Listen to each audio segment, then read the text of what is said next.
অনেক বছর আগে সূর্যদেব প্রতিদিন আকাশে রথ চালিয়ে ঘুরতেন। সেই রথটি 7টি ঘোড়া টানত। কিন্তু জানো কি, সেই রথ কে চালাতো? সে ছিল একজন সাহসী ও বুদ্ধিমান ব্যক্তি। নাম ছিল অরুণ। অরুণ ছিল বিশাল পাখি গরুড়ের বড় ভাই। তার মা বিনতা 2টি ডিম পেড়েছিলেন। একটিতে ছিল অরুণ আর অন্যটিতে গরুড়। কিন্তু মা ধৈর্য হারিয়ে অরুণের ডিমটি আগেই ফাটিয়ে ফেলেন।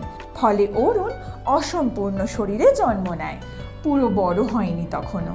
তবুও সে ছিল সাহসী ও সৎ। এত ছোট বয়সে এমন দুর্বল শরীরেও সে কখনো ভয় পেত না। সূর্যদেব তার সততা ও সাহস দেখে খুব খুশি হন। তিনি অরুণকে নিজের রথ চালক বানান। অরুণ সূর্যদেবকে রোজ সকাল থেকে বিকেল পর্যন্ত আকাশে চালিয়ে নিয়ে যেত। অরুণ সূর্যদেবের তাপে জ্বলে যেত, তাই সূর্যদেব সন্ধে হলে তার আলো একটু কমিয়ে দিতেন, তাতে অরুণও পুড়ে যেত না। অরুণ পরে 2 সন্তানের বাবা হন, জটায়ু ও সম্পাতি, যারা রামায়ণের গল্পে হনুমান ও রামের বন্ধু হয়ে সীতাকে খুঁজতে সাহায্য করে।